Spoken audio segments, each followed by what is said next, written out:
रब्बुल इज़्ज़त का बेहद बेहिसाब एहसान है, जिसकी तौफीक खास से आज हम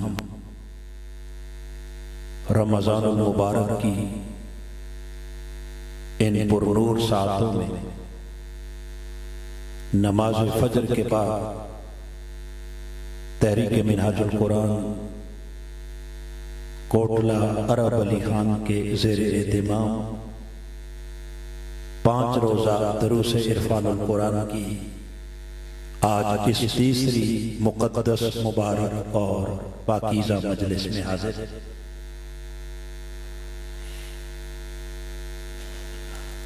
आज के दर्स का मौजू जैसा कि आप जान चुके हैं वो है खानदानी इस्तेकाम में ज़ौजैन का किरदार।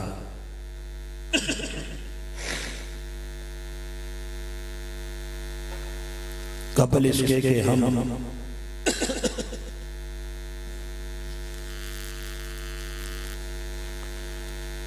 खानदानी इस्तेकाम में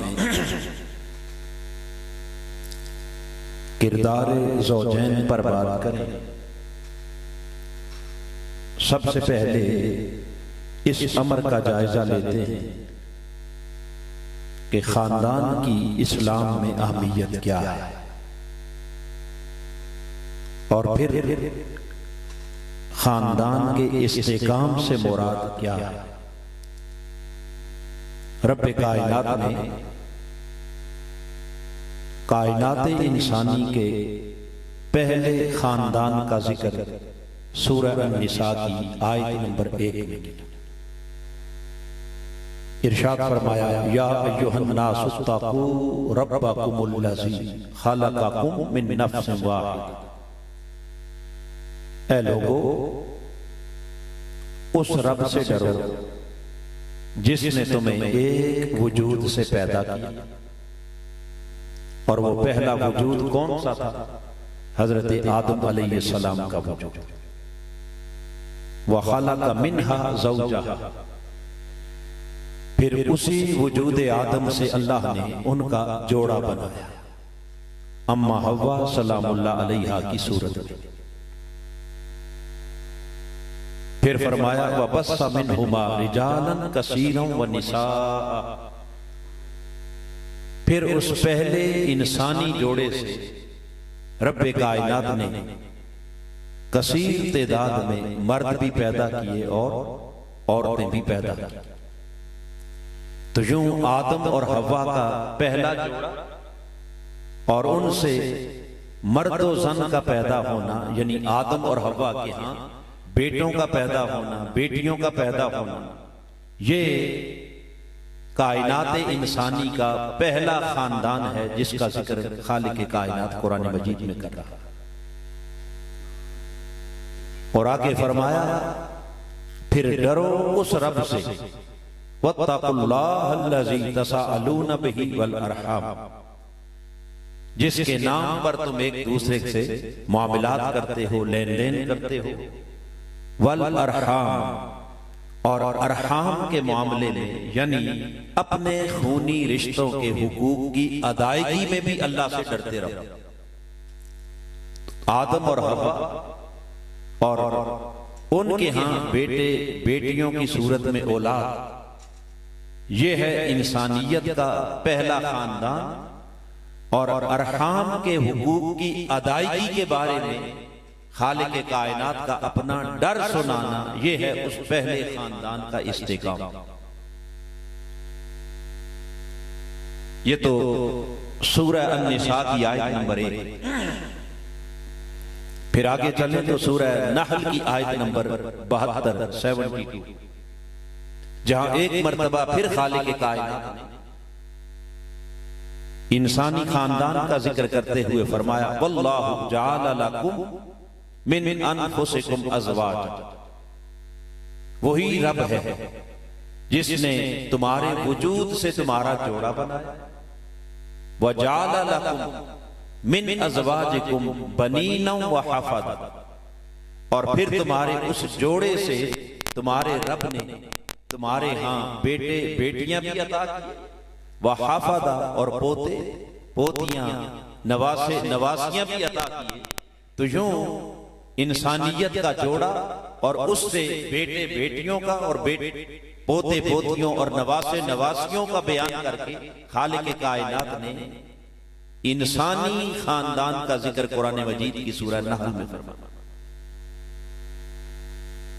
फिर और आगे चले तो रब्बे कायनात ने सूरह अल हुजुरात उसकी आयत नंबर 13 फिर अपने बंदों से खिताब किया, या अय्युहन नास, ऐ लोगो, इन्ना खलकनाकुम मिन ज़करिन व उन्सा, बेशक हमने तुम्हें एक मर्द और एक औरत से पैदा किया।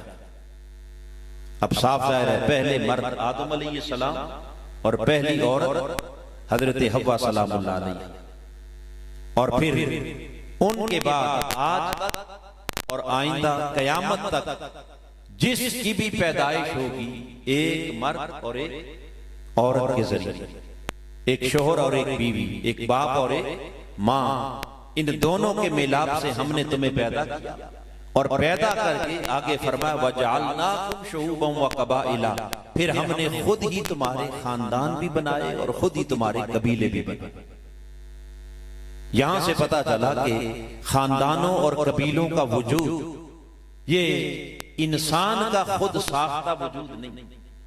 ऐसा नहीं कि रब ने पैदा करके छोड़ दिया और इंसान ने अपने लिए अपने खानदान और कबीले खुद बना लिए, नहीं। वजअलनाकुम शुऊबन व कबाइला, रब फरमा रहा है कि पैदा भी हमने किया और तुम्हारे खानदान और कबीले भी हमने खुद बनाया। और आगे उन खानदानों और कबाइल के बनाने का मकसद अल्लाह ने बयान किया, फरमाया लिताअराफू, ताकि तुम एक दूसरे को पहचान सको, एक दूसरे की मारिफत हासिल कर सको। इन्ना अक्रमकुम इंदल्लाहि अतकाकुम, बेशक तुम में सबसे ज्यादा इज्जत वाला वही है जो सबसे ज्यादा मुत्तकी है। तो ये चंद मुकामात थे कुरान मजीद के जहां खालिक कायनात ने इंसानी खानदानों का जिक्र किया और फिर ये भी बताया कि ये खानदान और कबीले ये अम्र इलाही से बनाए गए तुम्हारे तारुफ और तुम्हारी पहचान के लिए। और ऐसा क्यों कहा? क्योंकि दौरे कदीम का इंसान वो अपनी खानदानी निस्बत के ऊपर इस कदर नाज़ा था कि वो अपने जाती इल्म, अमल, किरदार और तकवा को नजरअंदाज करके दौरे जाहलियत के अरब ये समझते थे कि किसी बड़े खानदान से अगर निस्बत हो जाए तो शायद यही इज्जत का मेयार। अपने आप को मुअज़्ज़ज़ ख्याल करने के लिए अपनी उस खानदानी निस्बत के ऊपर फख्र करते। तो खालिक कायनात ने उनके इस बातिल नजरिए को रद्द करते हुए फरमाया, इन्ना अक्रमकुम इंदल्लाहि अतकाकुम, इज्जत का मेयार किसी बड़े कबीले और खानदान से ताल्लुक नहीं, इज्जत का मेयार तुम्हारा तकवा है। जो सबसे बड़ा मुत्तकी है वही खुदा के यहां सबसे बड़ा मुअज़्ज़ज़। और इस बात को मेरे आका ने अमलन फतह मक्का के दिन जब बिलाल हबशी को काबतुल्लाह की छत पे खड़ा किया तो कुरैश और बनु हाशिम के बड़े बड़े सरदारों के सर नीचे थे और एक हबशी गुलाम के कदम उनके सरों से भी ऊपर। फिर आज के दौर का इंसान अगर देखें तो वो सिरे से खानदानी निजाम का इनकार कर चुका है। मॉडर्न इंसान, मगरबी दुनिया का इंसान, जहां खानदान का सिरे से कंसेप्ट ही कोई नहीं। बच्चे जवान होते हैं, दीगर खून के रिश्ते तो एक तरफ रह जाते हैं, उनका अपने माँ बाप से भी कंसर्न खत्म हो जाता है। वो डायरेक्ट अपनी मन मर्जी के मुताबिक अपने जोड़े तश्कील देते हैं और फिर जब तक उनके मफादात एक दूसरे से जुड़े रहे तो जुड़ के चलते हैं, और जहां मफादात टकराते हैं वहीं फिर अपना सफर हयात दोनों अलग अलग कर लेते हैं। फिर जिधर रुख आता है उधर चल पड़ते हैं। तो यूं पूरा खानदानी निजाम इस दौरे जदीद के अंदर मगरबी दुनिया में, यूरोपियन दुनिया के अंदर सिरे से उस खानदान का वजूद और तसव्वुर ही खत्म होकर रह गया। खालिक कायनात इन दो इंतहाओं के दरमियान एक इंतहा वो थी कि जहां खानदान को सब कुछ समझा जाता था, और एक इंतहा ये है कि जहां खानदान का वजूद ही टुकड़े टुकड़े कर दिया गया। रब ने कहा नहीं, एतदाल का रास्ता, मियाना रवि का रास्ता इन दो के दरमियान है। न तो खानदान तफाखुर के लिए है और न ही खानदानी निजाम को खत्म करके इंसानियत फलाह पा सकती है। असल जो खानदान का मकसद है वो एक दूसरे की पहचान है, मारिफत है। ये निजाम बनाया इसलिए ताकि इसमें तुम्हें सुकून मिले, राहत मिले, और इस खानदानी निजाम को तुम्हारी तालीम और तरबियत का हमने जरिया बनाया। कैसे? सूरह तहरीम में अल्लाह पाक ने अहले ईमान को मुखातिब किया और फरमाया, या अय्युहल्लज़ीना आमनू, ए ईमान वालो, कू अनफुसकुम व अहलीकुम नार, अपने आप को और अपने अहलो अयाल को, अपने खानदान को आग से बचाओ। अब यहां रब्बे कायनात का ईमान वालों से खिताब करके ये कहना कि पहले अपने आप को और फिर अपने अहलीकुम, अहलो अयाल, जिसमें बीवी, बच्चे, बेटे, बेटियां, बहुएं और पूरा खानदान आ जाता है, उन्हें किससे बचाओ?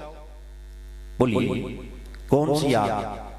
यहां अन्नार कोई मखसूस आग नहीं, बल्कि नारन, इसे नकरा जिक्र किया है, जिसका माना है कि हर किस्म की आग, दुनिया की भी और आखिरत की भी। यहां अपने खानदान को फितनों की आग से बचाओ, फसादात की आग से बचाओ, इंतशार की आग से बचाओ, लड़ाई झगड़े की आग से बचाओ, हसद, कीने, बुग़्ज़ और इनाद की आग से। अगर तुमने अपने खानदान को यहां इस सुलगती हुई आग से बचा लिया तो कयामत के दिन जहन्नुम की आग से खुदा खुद तुम्हें बचा।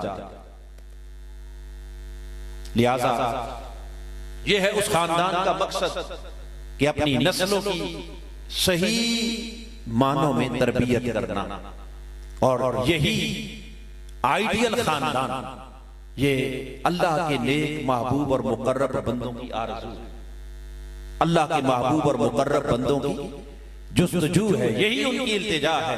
खालिक कायनात ने सूरह फुरकान के अंदर आयत नंबर 63 से लेकर आयत नंबर 74 तक 11 आयात में जब अपने खास बंदों की बड़ी बड़ी सिफात को बयान किया और यहां से बात शुरू की, वा इबादुर रहमान, आओ तुम्हें बताएं कि रहमान के बंदे कौन होते, क्या है उनकी पहचान, क्या है उनकी सिफात, क्या है उनके औसाफ।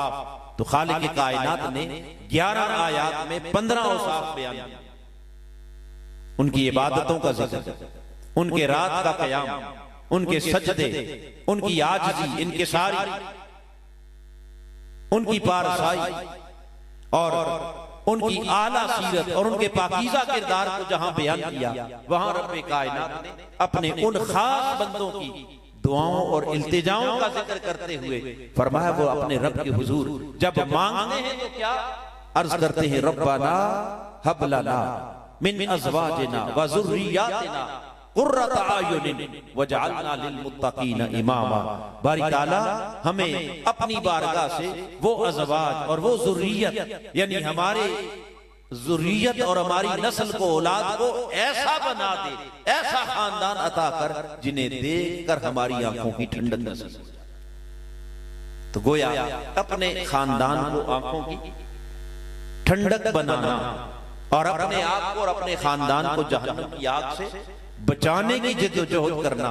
रब्बे कायनात ने फरमाया कि अपने खानदान की तरबियत ये हुक्म खुदा हो गया, और अपने खानदान को अपने आंखों की ठंडक बनाना ये रब्बे कायनात के महबूब और मुकर्रब बंदों की आरजू और जुस्तजू।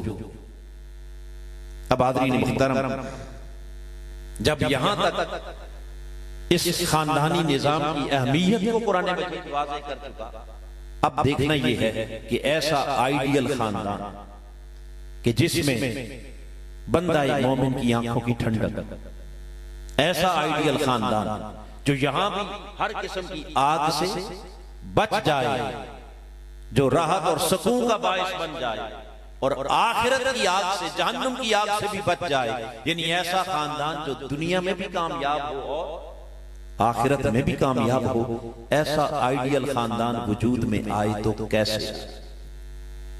खानदान को ये इस्तेकाम मिले तो कैसे मिले, खानदान को इतना मजबूत और मुस्तहकम बनाया जाए तो किन बुनियादों पर। आइए अब उस इस्तेकाम की तरफ अगर आगे बढ़े तो सबसे पहले इस अमर का जायजा लेते हैं कि इस पूरे खानदानी निजाम की बुनियाद किस पर, इसका आगाज कहां से होता है, इस खानदानी निजाम की इब्तिदा कहां से होती है। तो अगर गौर करें तो पूरे खानदान की बुनियाद दो अफराद पर। कितने बोलिए? दो अफराद, एक मर्द और एक औरत, एक शौहर और एक बीवी, एक बाप और एक मां। ये दो मिलते हैं, इनके वजूद से आगे फिर पूरा खानदान वजूद में आता है। यही हकीकत, यही फलसफा खालिक कायनात ने जा बजा सूरह निसा में भी बयान किया। यही हकीकत रब्बे कायनात ने फिर सूरह नहल में बयान की। यही हकीकत खालिक कायनात ने सूरह हुजुरात में बयान की। इन्ना खलकनाकुम मिन ज़करिन व उन्सा, तुम सारों को हमने पैदा किया एक मर्द और एक औरत। अब ये जो दो अफराद हैं, मर्द और औरत, अब ये दोनों जब इनका बाहम मिलाप होता है तो यहां से फिर खानदान की इब्तिदा होती है। और ये जो मर्द और औरत का मिलाप है, इन दोनों का मिलकर अपनी जिंदगी को की गाड़ी को आगे लेके चलना, ये जो इनके दरमियान रिश्ता कायम होता है, इसको कहते हैं रिश्ता-ए-इज़्दिवाज। क्या कहते हैं? इस रिश्ता-ए-इज़्दिवाज में मुनसलिक हो जाने के बाद, रिश्ता-ए-निकाह में आ जाने के बाद, अब ये दो फर्द नहीं रहते, बल्कि ये दोनों आपस में क्या बन जाते हैं? ज़ौजैन। क्या बन गए? बोलिए। इन ज़ौजैन से पूरे खानदानी निजाम की क्या हुई? इब्तिदा, आगाज। लिहाजा मालूम ये हुआ कि पूरे खानदानी निजाम की जो इमारत है, उस इमारत के दो पिलर हैं, ज़ौजैन, शौहर और बीवी, जिनके ऊपर पूरे खानदान की इमारत कायम होती है। आइए अब देखना यह है कि ये जो दो पिलर ज़ौजैन की शक्ल में जो पूरे खानदान को तश्कील देते हैं, इन दोनों का जो आपस में रिश्ता-ए-इज़्दिवाज है, इस रिश्ता-ए-इज़्दिवाज और इस रिश्ता-ए-निकाह, जिसे ताजदार कायनात ने फरमाया अन-निकाहु मिन सुन्नती, निकाह मेरी सुन्नत है। मन रागिबा अन सुन्नती फलैसा मिन्नी, जिसने मेरी सुन्नत से एराज करता उसका मुझसे कोई ताल्लुक।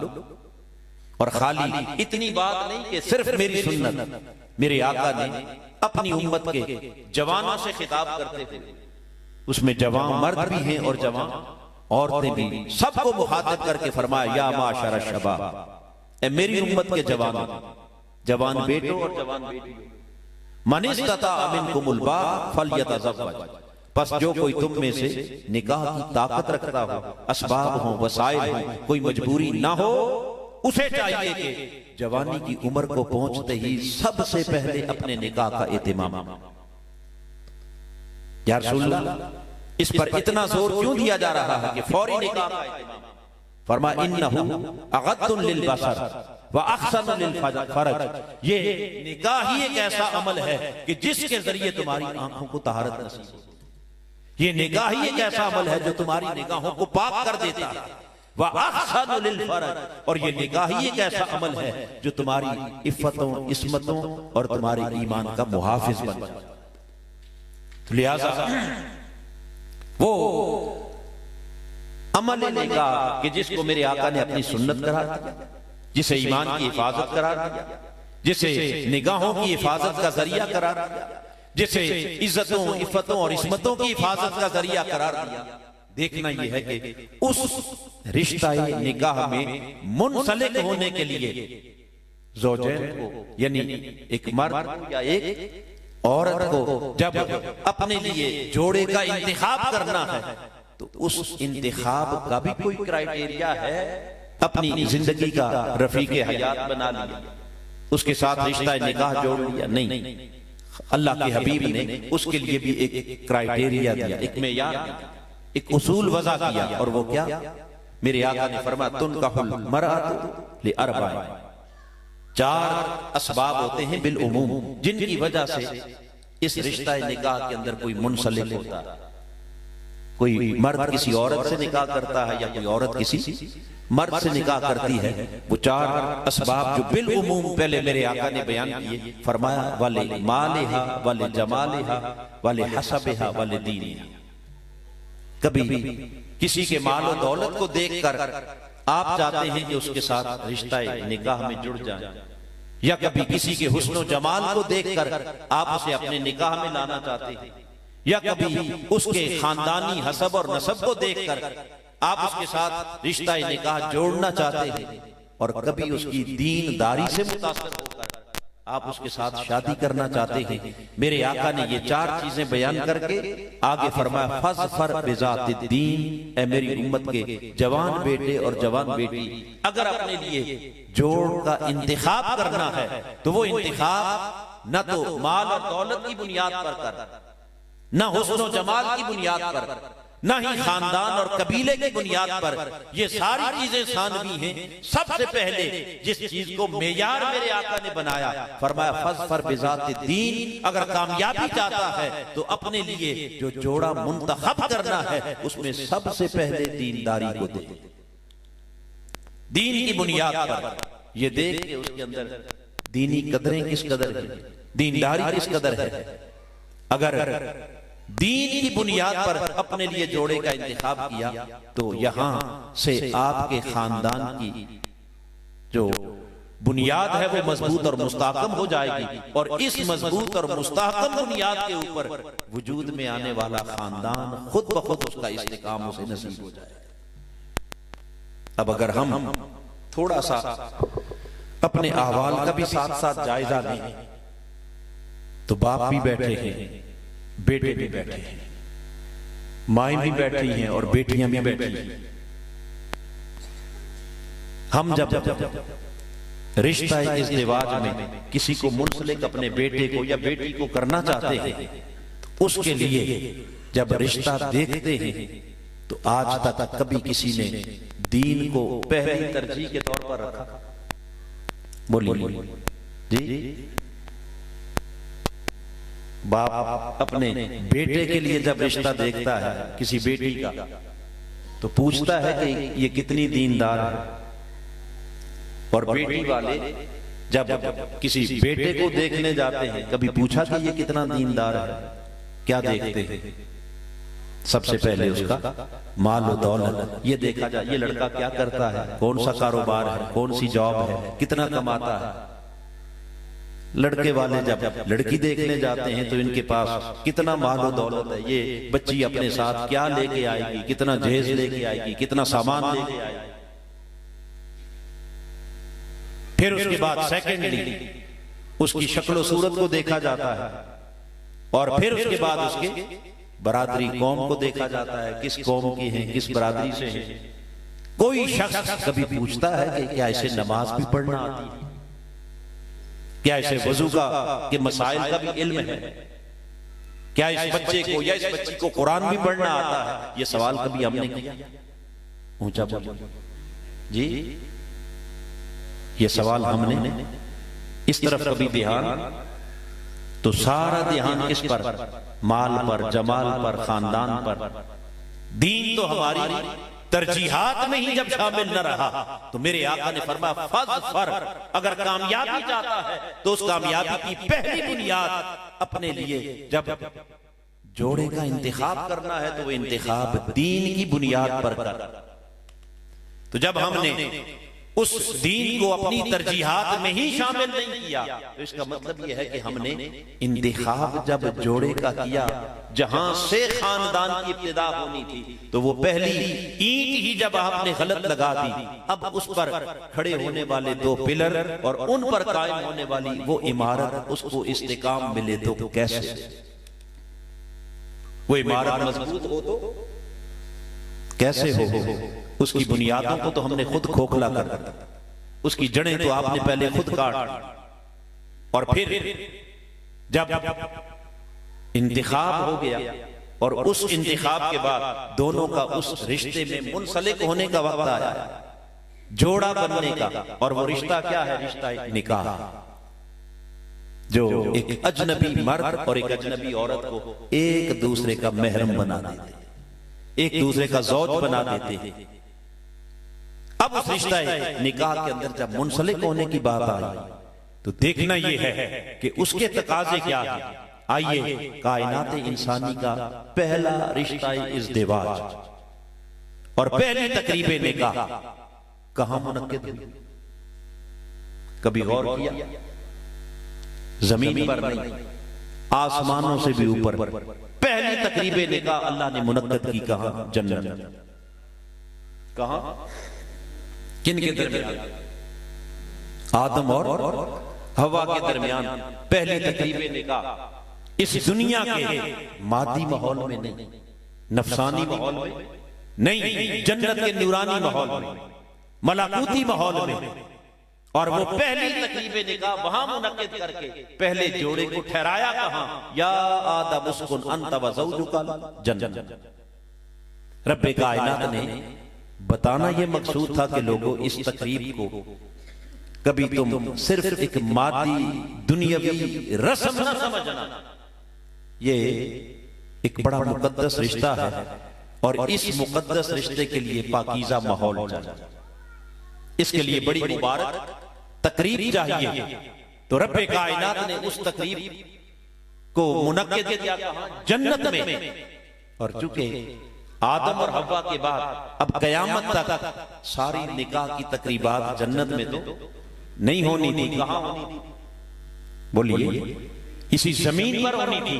तो मेरे आका ने उस तकरीब निकाह के अंदर फरमाया जहां दो निकाह के रुकन हैं, एक इजाब है और एक कबूल है, जिनसे निकाह तो मुताबिक हो जाता है, मगर उसके साथ मेरे आका ने इजाब व कबूल और गवाहों के साथ जब निकाह मुताबिक हो गया तो साथ हुजूर ने अपनी सुन्नत के तौर पर खुतबा इरशाद फरमाया, खुतबा इनायत फरमाया। और वो खुतबा निकाह क्या है? जिसमें तारीफ खुदा भी है और दरूद मुस्तफा भी। वो खुतबा निकाह क्या है? जिसमें कुरानी आयात भी हैं और कुरानी तालीमात भी हैं।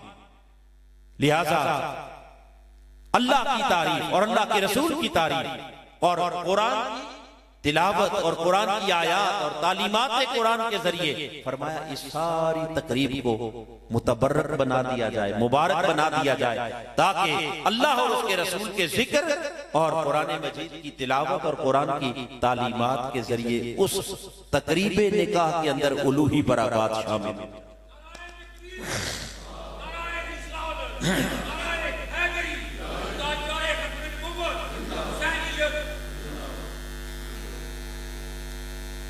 ये है उस तकरीब को क्या करना?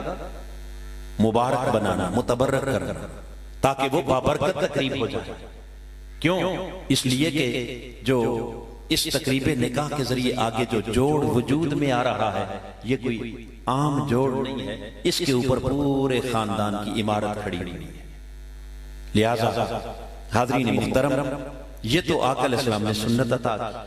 अब जरा एक लम्हे के लिए सोच के बताइए कि हमारे यहाँ जब ये तकरीब मुनक्किद होती है, शादी की तकरीबात होती हैं, तो क्या उस शादी की तकरीब को हम अल्लाह और उसके रसूल के जिक्र के जरिए मुतबर्रक और बाबरकत बनाते हैं, या उस पूरी तकरीब को नाच गाने और डांस के जरिए उसकी सारी बरकत को उठा के फेंक देते? और फिर निकाह सुन्नत थी, फिर वलीमा सुन्नत थी, मगर इन दो सुन्नतों के साथ आगे पीछे हमने कई बिदात और कई खराफात को और कई हिंदुआना रस्मों को उसके साथ खुद शामिल कर लिया, और फिर उस पूरी तकरीब को बाबरकत बनाने के बजाय अपने लिए एक वबाल जां बना। ऐसा है, कोई मेहंदी के नाम पर, कोई तेल के नाम पर, कोई जेज के नाम पर, कोई खुदा जाने क्या क्या रसूमात हैं और क्या क्या लगवियात हमने उसमें दाखिल और शामिल कर ली। और इस अमले निकाह को और इस रिश्ता इज़्दिवाज को इतना मुश्किल बना दिया, इतना मुश्किल बना दिया कि उम्र बीतती जाती है, बेटियां इंतजार करती रह जाती हैं, बेटे अपने उस निकाह के इंतजार में अपनी उम्र गुजार देते हैं, मगर उस रिश्ते में मुंसलिक होने के लिए उन्हें माहौल साजगार मुयस्सर नहीं आता। और जहां जवानी की उम्र इंतजार में बीतती चली जाए, है तो इंसान है ना, चाहे वो मर्द है या औरत है, उसके अंदर वो इंसानी जज्बात तो मौजूद हैं। मेरे आका ने फरमाया कि फौरन क्या इत्मीनान करो, फल यतज़व्वज, अपने निकाह का इत्मीनान। और मन लम यस्तते, अगर तुम इसकी ताकत नहीं रखते, फअलैहि बिस्सौम, तो मेरे आका ने फरमाया कि तुम अपने रोजों का इत्मीनान करो, फइन्नहु लहु विजाउन, बेशक ये रोजा एक ऐसी चीज है जो इंसान के नफ्स की ख्वाहिशात को तोड़ के रख देती है। तो जहां रोजा और अमाल सालिहा भी ना हो और फिर दुनियावी मादी रस्मों की वजह से निकाह भी ताखीर हो, तो उस मुआशरे को फिर बेराह रवी से बचाए तो कौन बचाए, कैसे बचाए? फिर वो मुआशरा सालिह बने तो कैसे बने?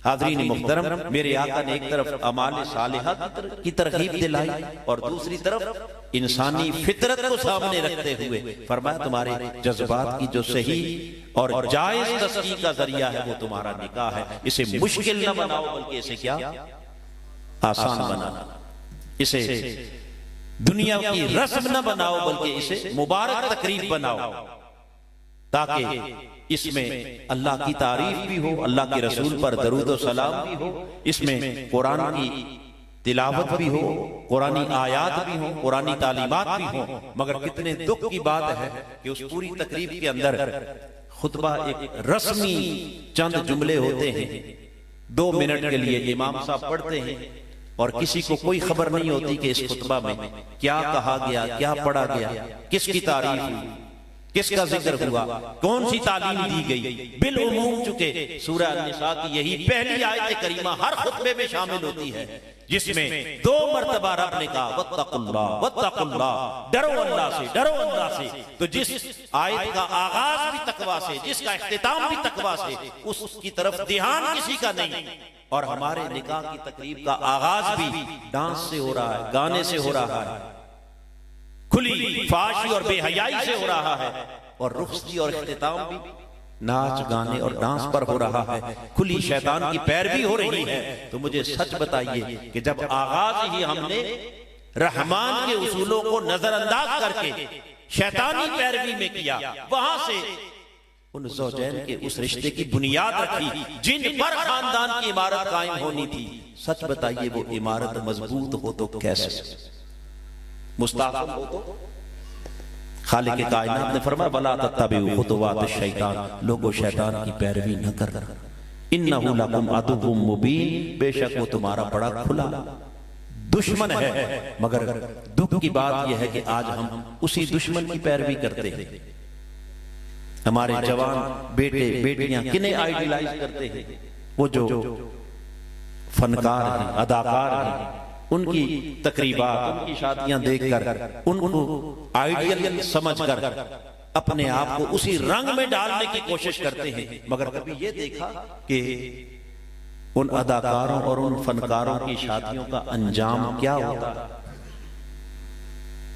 वहां जाहिरन तो बड़े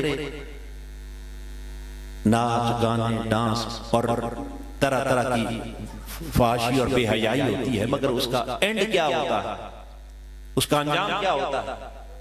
कभी उनकी जिंदगी में सुकून देखे, कभी राहत देखे, कभी उस जोड़े को तोड़ चढ़ते देखे। बोलिए, ऊंचा बोलिए। तो जब हमारे जवान बेटे बेटियां उन्हें आइडियलाइज करेंगे तो फिर अंजाम हमारी शादियों का भी क्या होगा, हमारे खानदानों का भी क्या होगा, फिर एंड क्या होगा? क्या खानदान मजबूत हो जाए? फिर रोने धोने के सिवा और कुछ नहीं बचेगा। खालिक कायनात ने फरमाया लोगों आओ, ये जो रिश्ता इज़्दिवाज है ये इतना मुकद्दस रिश्ता है कि जिसे रब ने अपनी कुदरत की निशानियों में से एक अजीम निशानी करार दिया। सूरह रूम की आयत नंबर 31 में फरमाया वमिन आयातिही, अन खलक़ लकुम मिन अनफुसिकुम अज़वाजा, ये खुदा की निशानियों में से एक निशानी है कि उसने तुम्हारे वजूद से तुम्हारा जोड़ा बनाया। क्यों बनाया? लितस्कुनु इलैहा, ताकि इसके जरिए तुम एक दूसरे से सुकून पा सको, तस्कीन पा सको। तो मर्द का सुकून औरत में, औरत का सुकून मर्द में, मगर इस रिश्ता इज़्दिवाज के जरिए अल्लाह ने दोनों का सुकून एक दूसरे के अंदर रख दिया।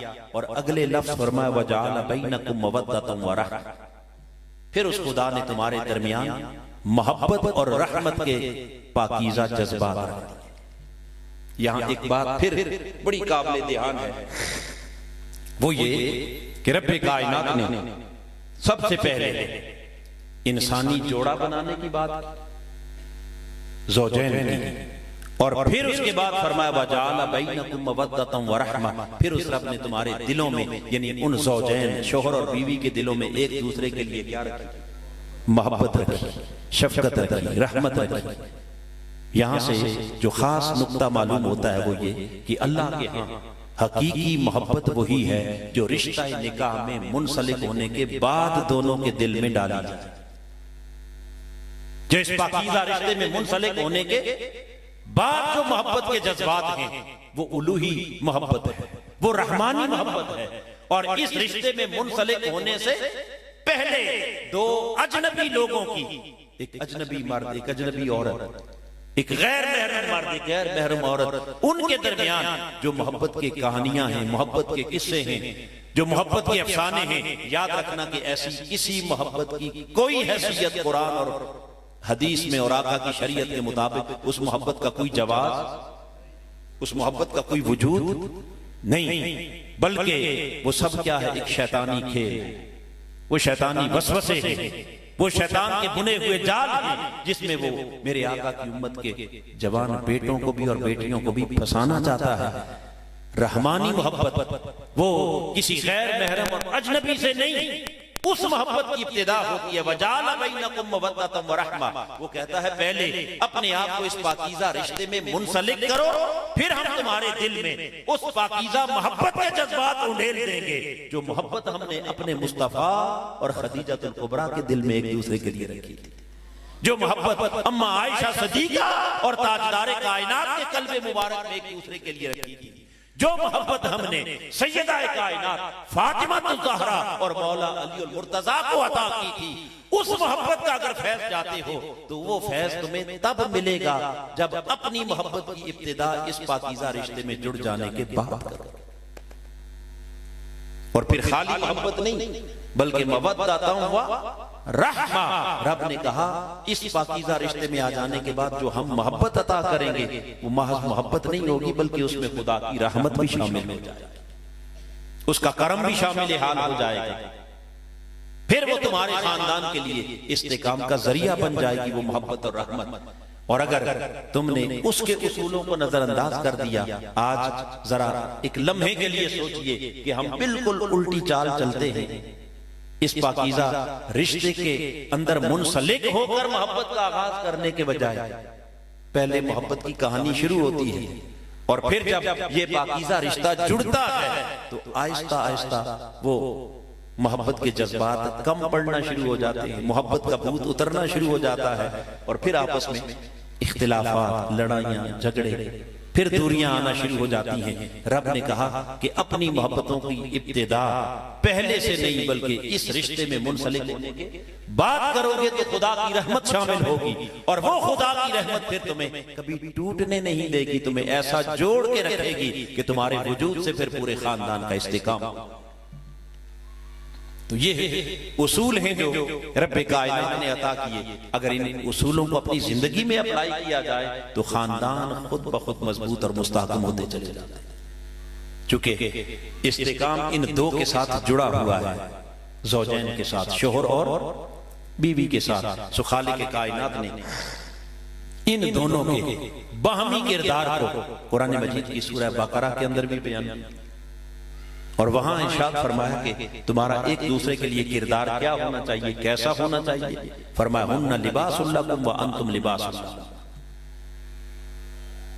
ऐ लोगों, हमने इन औरतों को तुम्हारा लिबास बनाया और औरतों मर्दों को हमने तुम्हारा लिबास, यानी शोहर बीवी का लिबास और बीवी शोहर का क्या लिबास है।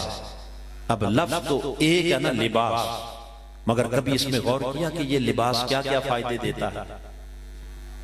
बोलिए।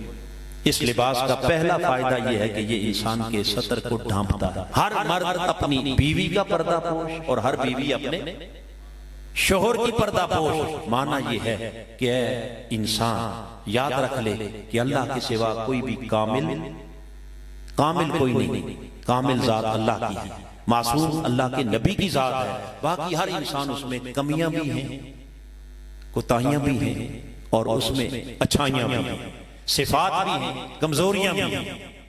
लिहाजा जहां कोई अच्छा पहलू दिखाई दे उस अच्छाई को प्रमोट करो, और जहां तुम्हें कोई कमजोर पहलू नजर आए, इंसानी बशरी कमजोरी दिखाई दे, तो फरमाया ए औरत अपने शोहर की कमजोरियों पर तू पर्दा बन जा, और ए शोहर अपनी बीवी की कमजोरियों के लिए तू पर्दा बन जा।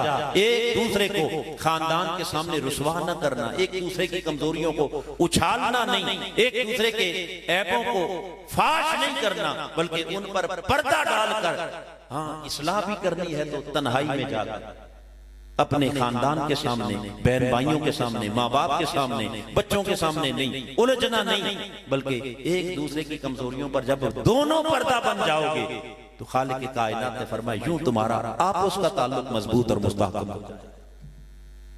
फिर लिबास जहां इंसान के लिए पर्दा है, वहां इंसान के लिए प्रोटेक्शन भी है, हिफाजत भी है, गर्मी से बचाता है, सर्दी से बचाता है। तो अल्लाह पाक ने लिबास कहकर यह भी बता दिया कि इस पूरे सफर हयात के अंदर कभी गर्मी होगी, कभी सर्दी, कभी हालात मुआफिक होंगे, कभी मुखालिफ होंगे, कभी सेहत होगी, कभी बीमारी होगी, कभी तंगदस्ती होगी, कभी फराखी होगी, कभी हालात कुछ होंगे, कभी कुछ, मगर हालात जैसे भी हों हमने तुम दोनों को एक दूसरे का लिबास बनाने का माना यह है कि एक दूसरे की हिफाजत और एक दूसरे का सहारा बना दिया। इस सफरे हयात में जहां मर्द लड़खड़ाए ए औरत आगे बढ़ के तू उसका सहारा बन जा, और जहां औरत के कदम डगमगाए ए मर्द तू आगे बढ़कर उसका सहारा बन।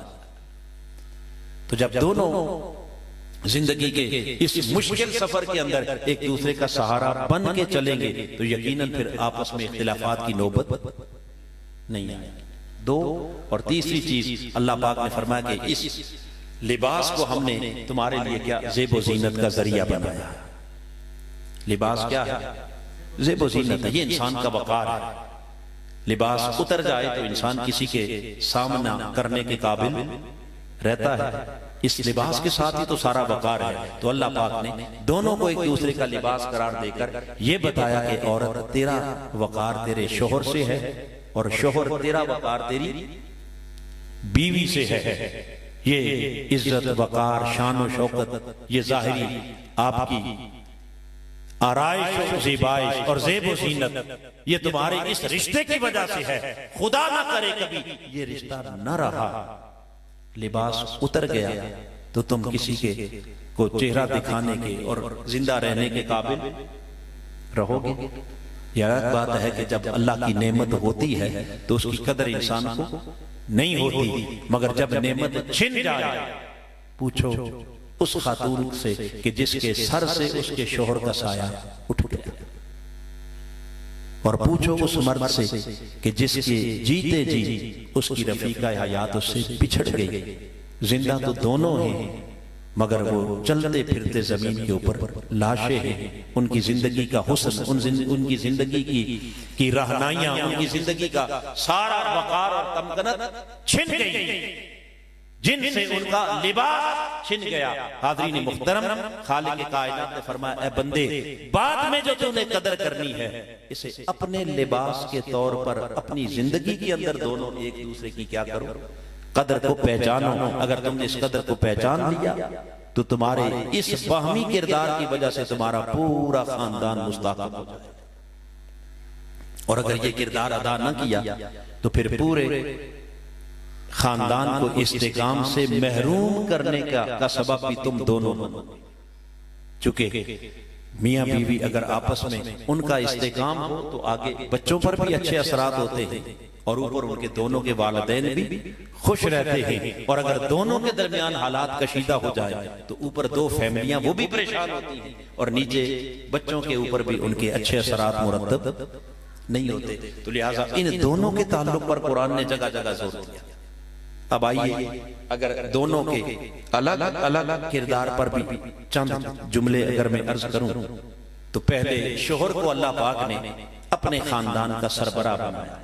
अर्रिजालु कव्वामूना अलन निसा, उन्हें कव्वाम बनाया, मुंतजिम बनाया, उन्हें अपने खानदान का मुहाफिज बनाया। और बतौर सरबराह मेरे आका ने फरमाया कुल्लुकुम राइन व कुल्लुकुम मसऊलुन अन रइयतिही, तुम में से हर कोई अपने खानदान का सरबराह है और हर एक से उसकी राइयत के बारे में जरूर पूछा जाएगा, सवाल किया जाएगा। लिहाजा जब बतौर सरबराह अपने पूरे खानदान की इस्लाह करनी है तो हाज़रीन मुहतरम वो इस्लाह हो नहीं सकती कि जब तक वो सरबराह पहले अपनी इस्लाह ना करे।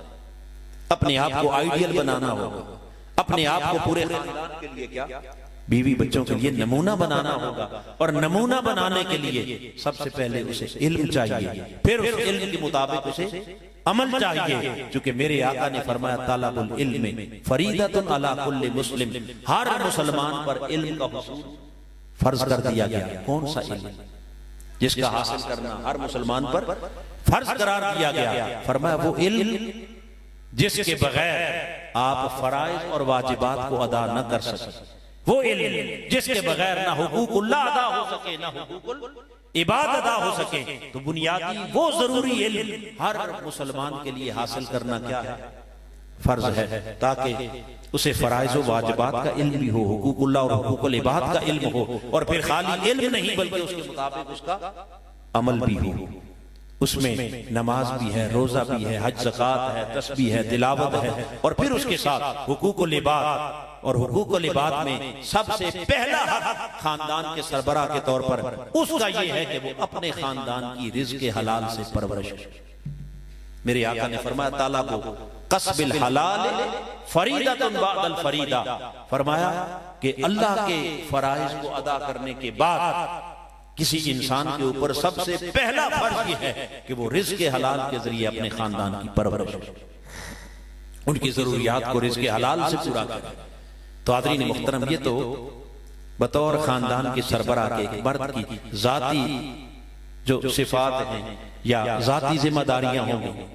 फिर उसका ताल्लुक चुके अपनी जात के बाद फिर अपनी बीवी से उसका ताल्लुक होता है। और उस ताल्लुक को भी खालिक कायनात के कुरान ने बयान किया।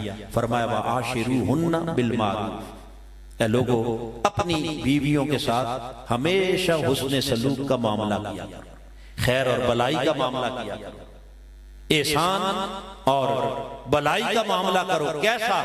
मेरे आका ने फरमाया जो खुद खाते हो उन्हें खिलाओ, जो खुद पहनते हो उन्हें पहनाओ, उन्हें सदोकोप न करो, बतौर खास उनके चेहरे पर न मारो। और फिर फरमाया कि उनके लिए कोई सख्त लफ्ज इस्तेमाल न करो, गाली गलौज न करो, दिल तोड़ने वाली बात न करो, बल्कि हमेशा दिल जोड़ने वाली। मेरे आका अपने बिस्तर अलालत पर थे और आखिरी जो जुमले मेरे आका की ज़बान अक़दस पर थे अस्सला अस्सला अस्सला। लोगों नमाज का एहतिमाम करना, नमाज का एहतिमाम करना, नमाज का। और ये कहकर साथ मेरे आका ने आखिरी वसीयत की, फरमाया ऐ लोगों अपनी औरतों के साथ हुस्न सलूक के मामले में मेरी वसीयत कबूल करना, अपनी औरतों के साथ हुस्न सलूक के मामले में मेरी वसीयत कबूल करना। इन्हें खुदा ने कमजोर बनाया है, इन्हें खुदा ने तुम्हारे ताबे किया है, इन्हें खुदा ने तुम्हारा मुती बनाया है। लिहाजा इन कमजोरों के ऊपर जुल्म न करना, ज्यादती न करना, हुस्न मामला करना। कैसा हुस्न मामला? मेरे आका ने फरमाया खैरुकुम खैरुकुम लिआलिही, तुम में सबसे बेहतरीन वो है जो अपने अहल व अयाल के साथ अच्छा सलूक करता है। व अना खैरुकुम लिअहली, और मैं तुम सबसे बढ़कर अपने खानदान के साथ अच्छा सलूक करता हूं। तो ये हुस्न सलूक की तालीम दी अपनी बीवियों के साथ, अपनी अज़वाज के साथ मेरे आका ने। और हाज़रीन मुहतरम ये तो दूसरा किरदार हो गया। पहला अपनी जाती इस्लाह, दूसरा अपनी बीवी के साथ उसने सलूक, और तीसरा किरदार फिर बतौर बाप के अपनी औलाद के साथ, कि अपनी औलाद की इस्लाह और तरबियत कैसे करनी है। फरमाया वो तरबियत का मरहला तो बाद में आएगा ना, पहले औलाद मांगनी है तो कैसे मांगो। रब्बे कायनात ने कुरान मजीद में अपने अंबिया की दुआओं का जिक्र किया, रब्बे हबली मिनस सालिहीन। आओ पहले रब से जब औलाद मांगनी है, सिर्फ औलाद ना मांगो बल्कि साले औलाद, नेक औलाद मांगो। सैयदना इब्राहिम और सैयदना इस्माइल अलैहिस्सलाम, आपने जब काबातुल्लाह तामीर किया और काबा तामीर करके अर्ज की, रब्बना वजअलना मुस्लिमैन लक, बारी ताला हम दोनों को अपने सामने सर झुकाने वाला बना दे, व मिन ज़ुर्रियतिना उम्मतम मुस्लिमतन लक, और हमारी नस्ल में ऐसी उम्मत अता कर जो सारी की सारी नस्ल तेरे सामने सर नगू होने वाली, सर झुकाने वाली, तेरी इबादत गुजार नस्ल। तो अपनी पूरी नस्ल को इबादत गुजार मांगना, ये किसकी दुआ है? इब्राहिम और इस्माइल की। और बात यहां भी खत्म नहीं करते बल्कि एंड इस पर किया, रब्बाना वबास फीहिम रसूला।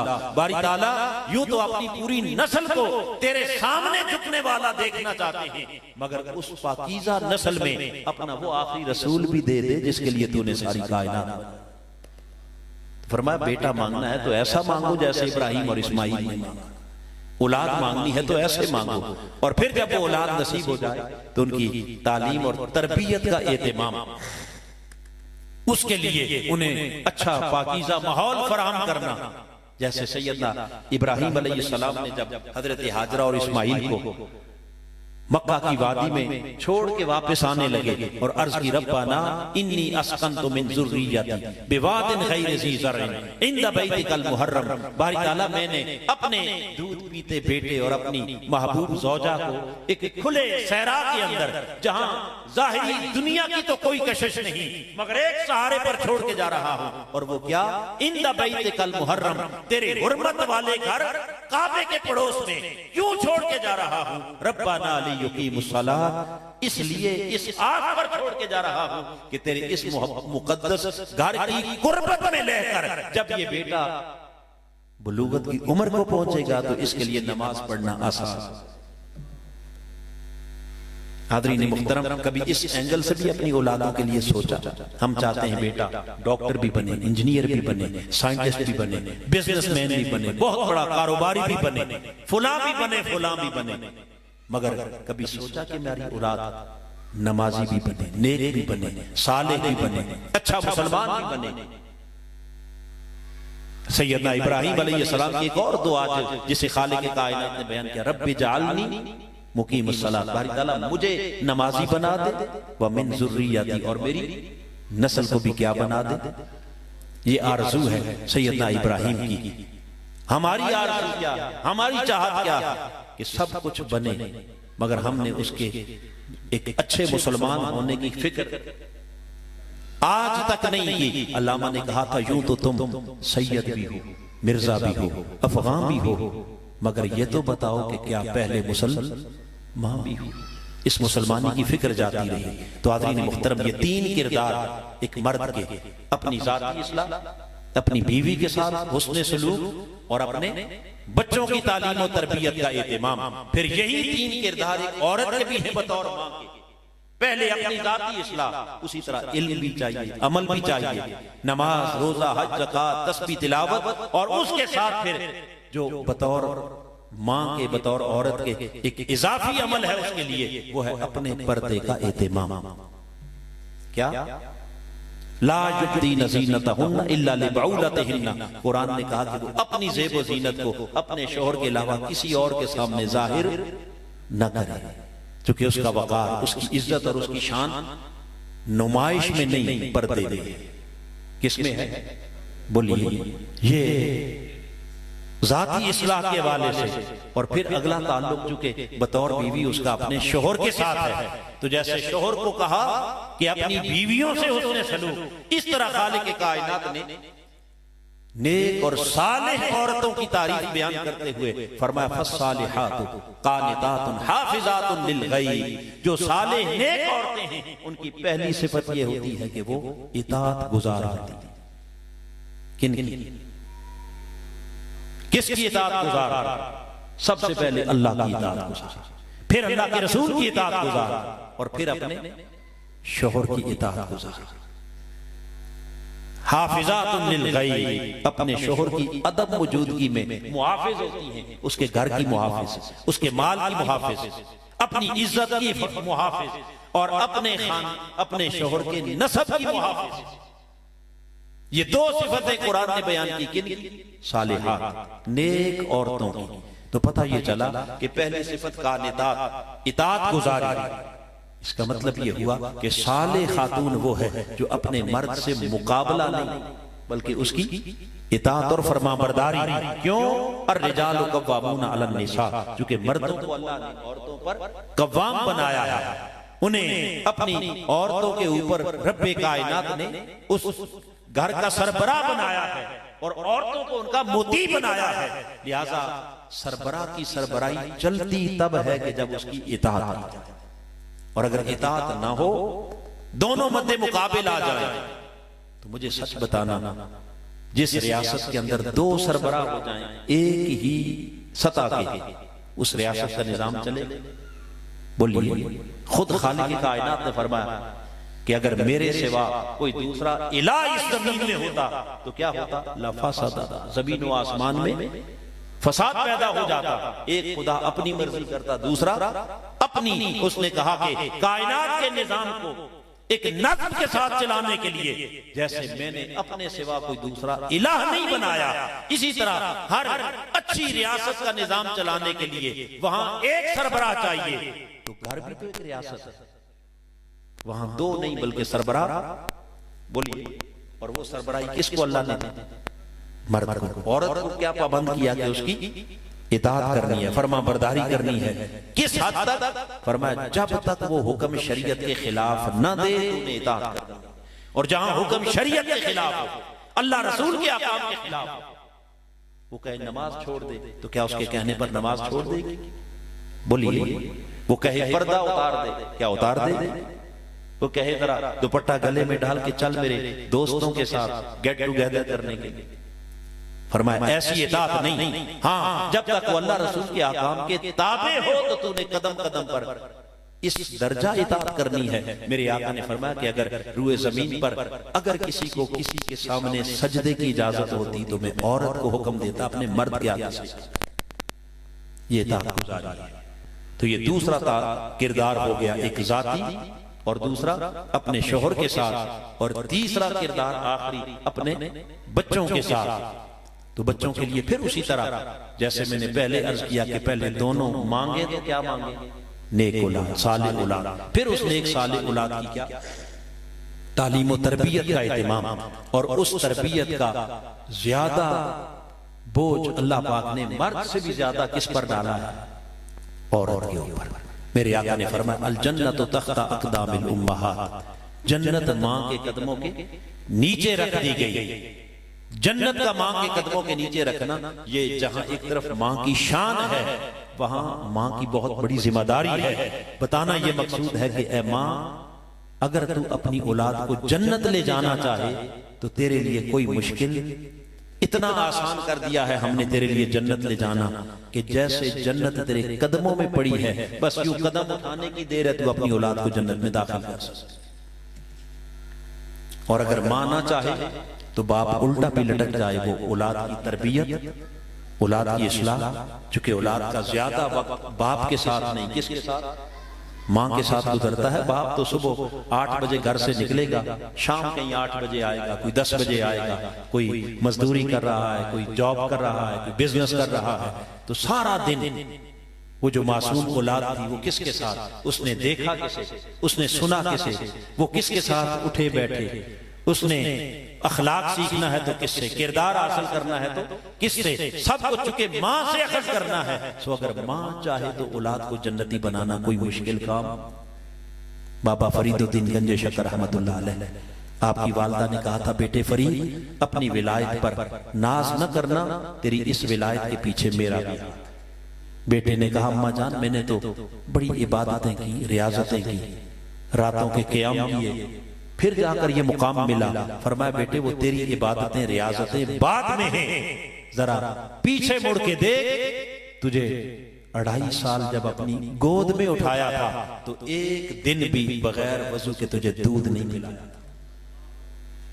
इमाम अली मुकाम सरजमीन करबला पर जब तीरों की बारिश हो रही है, तलवारों के साए हैं सर पर, मगर आखिरी सजदा भी नवासा रसूल का कज़ा नहीं हो रहा, और फिर नेज़े की नोक पर शाम और दमिश्क के बाजारों में हुसैन कुरान सुनाता जा रहे हैं।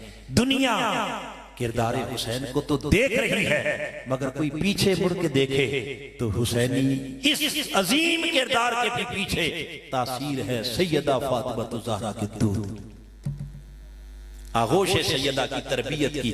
पता चला कि मां संवर जाए तो औलाद को संवरने से कोई रोक, और अगर मां न संवरे तो कायनात की कोई ताकत औलाद को संवार इल्ला माशाअल्लाह, किसी पर अल्लाह का करम हो जाए तो एक अलग बात है।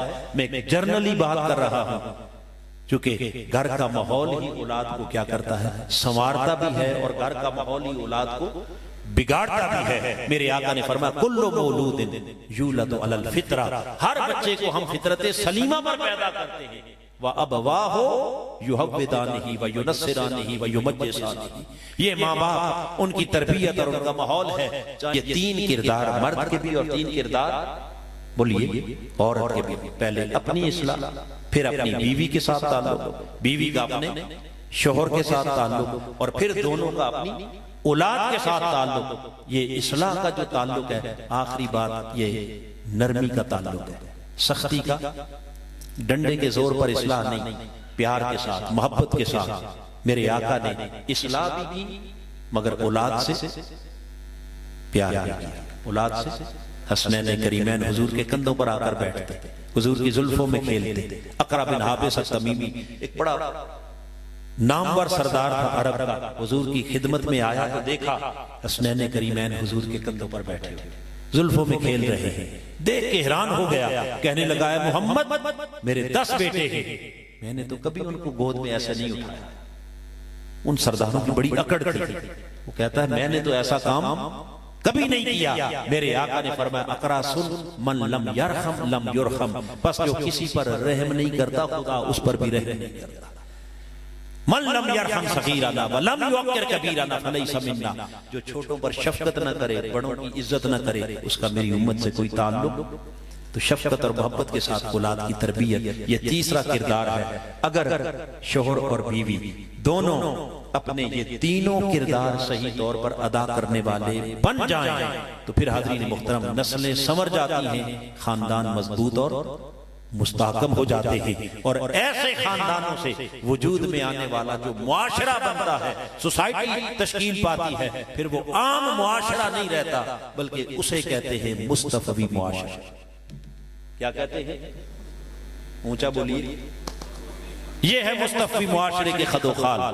और हाज़रीन मुहतरम, इस मुस्तफवी मुआशरे का क़याम ये मेरे आका की आमद का मकसद है, ये बेसत मुस्तफा का मकसद, इसी मुस्तफवी मुआशरे का क़याम नुज़ूल कुरान का मकसद, इसी मुस्तफवी मुआशरे का क़याम माह रमजान का मकसद। रमजान भी आया तो इसी मुआशरे के लिए, कुरान भी आया था तो इसी, बोलिए, और मेरे आका की आमद हुई तो इसी मुस्तफवी मुआशरे की तश्कील के लिए। आइए वो अजीम मुस्तफवी मुआशरा जिसके लिए अल्लाह ने अपने हबीब को भेजा, और नज़ूल कुरान का मकसद भी यही, माह रमजान का मकसद भी यही, तो फिर 5 रोजा दरूस इरफानुल कुरान का मकसद भी, ऊंचा बोलिए, इन 5 रोजा दरूस का मकसद भी क्या, यही मुआशरा तश्कील देना, ऐसा खानदान जो दुनिया में आंखों की ठंडक बन जाए, आखिरत में कब्र में बुलंदी दराजात का जरिया बन जाए, और जिसे देखकर खुदा भी राजी हो जाए और मुस्तफा भी राजी हो जाए। ऐसा मुस्तफी मुआशरा, यही मकसद कुरान है, यही मकसद रमजान है, और यही मकसद मिनहाजुल कुरान है, यही मकसद दरूस इरफानुल कुरान है, जिसके लिए 3 दिनों से आप हमारे भाई भी, बहनें भी, बेटे बेटियां यहाँ सुबह फजर की नमाज के बाद अपने काम काज छोड़कर, आराम छोड़कर यहाँ आकर बैठ रहे हैं। किस मकसद के लिए, ताकि ऐसा मुआशरा वजूद में आए जिसे मुस्तफवी मुआशरा कहा जा सके। हाज़रीन मुहतरम, चूंकि मकसूद कुरान भी यही और मकसूद रमजान भी यही और मकसूद तहरीक मिनहाजुल कुरान भी यही और फिक्र शेखुल इस्लाम भी इसी के लिए शेखुल इस्लाम ने अपनी सारी जिद्दोजहद, इल्मी जिद्दोजहद, अमली जिद्दोजहद इसी मुस्तफ़ी मुआशरे की तश्कील के लिए आपने 1000 से ज़ायद कुतब लिख डाले। इसी मुस्तफ़ी मुआशरे की तश्कील के लिए आपने हज़ार मौज़ूआत के ऊपर अपने लेक्चर्स, अपने खिताबात, इसी मुस्तफ़ी मुआशरे के लिए शर्क़ से ग़र्ब तक आपने सफर किया। आप रातों को जागा, आपने मेहनतें की, मुशक्कतें की, इसी मुस्तफ़ी मुआशरे के लिए आपने मिनहाजुल कुरान की बुनियाद रखी। इसी मुस्तफ़ी मुआशरे के दूसरे पिलर को खड़ा करने के लिए मिनहाजुल कुरान विमेन लीग की बुनियाद रखी। इसी मुस्तफ़ी मुआशरे के लिए जवानों को तैयार करने के लिए यूथ लीग की बुनियाद रखी, MSM की बुनियाद रखी, पाकिस्तान अवामी तहरीक की बुनियाद। ये सारा कुछ क्या है हाज़रीन मुहतरम? इसका मकसद महज कोई एक रस्मी तंजीम चलाना या रस्मी इज्तिमा करके तकरीर करना नहीं, बल्कि इस सारी स्ट्रगल के पीछे एक बहुत बड़ा गोल है, एक बहुत बड़ा मकसद है जिसको अचीव करना है। और वो क्या है कि इस पूरे मुआशरे को मुस्तफ़वी मुआशरा। हाज़रीन मुहतरम, मैंने अर्ज़ किया कि आपकी ये सारी कोशिशें और काविशें इस मुआशरे की तश्कील के लिए है ताकि ताजदारे कायनात की निगाहें अपनी उम्मत को मुस्तफ़वी मुआशरे के तौर पर देखकर हुजूर की आंखें ठंडी हो जाए। आइए, अगर ये बड़ा मकसद आप समझते हैं कि ये हम में से हर एक की जिंदगी का मकसद होना चाहिए या नहीं, ऊंचा बोलिए। बहनें भी बताएं, क्या ये जिंदगी का मकसद नहीं होना चाहिए? अगर इसको जिंदगी का मकसद बनाना है तो फिर इसके लिए आओ उस रास्ते पर जो रास्ता हमें कुरान दिखा रहा है। इस राह कुरान के मुसाफिर बनना होगा, क्योंकि कुरान के रास्ते से अच्छा रास्ता, इस राह पर चलने वाले मुसाफिर से बेहतर मुसाफिर और इस राह पर चलकर मिलने वाली मंजिल से आला मंजिल जब और कोई नहीं, तो फिर राह कुरान का मुसाफिर बनना होगा या नहीं? ऊंचा बोलिए, अभी आवाज नहीं है जी। राह कुरान का अगर मुसाफिर बनना है तो कुरान के इस रास्ते का नाम मिनहाजुल कुरान है। और मिनहाजुल कुरान का माना है कुरान का, फिर बोलिए, कुरान का रास्ता। जिस रास्ते पर हुजूर शेखुल इस्लाम लेकर हमें चल रहे हैं, जिस रास्ते पर चलाकर हमें 5 रोजा दुरूद इरफानुल कुरान में लाया जा रहा है, और जिस रास्ते पर चलाते हुए हमें 10 रोजा मसनून एतिकाफ में बुलाया जा रहा है, इसी माह रमजान के आखिरी 10 दिन आइए उस अजीम संगत में, उस सोहबत में और इसी कुरान के साए में जहां खुद शेखुल इस्लाम दरूस कुरान भी देंगे, दरूस हदीस भी होंगे, दरूस तसव्वुफ भी होंगे, और जहां पाकीज़ा सोबतें भी होंगी, जिक्र के हलाकात भी होंगे, उस माहौल के अंदर अपने 10 दिन और अपनी पूरी जिंदगी को इस कुरान के ताबे करने के लिए इस मिशन के दस्तो बाजू बने, सिपाही बने और इस आवाज को घर घर पहुंचाएं, फर्द फर्द तक पहुंचाएं, ताकि हमारी इन टूटी फूटी छोटी छोटी कोशिशों और काविशों से अगर मेरे आका की उम्मत का कोई एक फर्द भी बदल गया तो कम से कम अपने महबूब आका के सामने चेहरा दिखाने के काबिल हो जाए। और अगर हमने कोई किरदार ना अदा किया, कोई रोल प्ले ना किया, तो फिर यकीनन क़यामत के दिन अल्लाह के हबीब की बारगाह में चेहरा दिखाना मुश्किल हो जाएगा।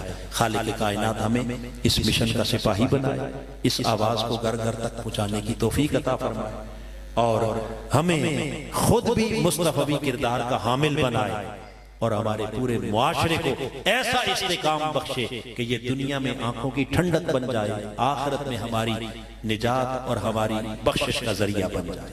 आमीन व मा अलैना इल्लल बलाग।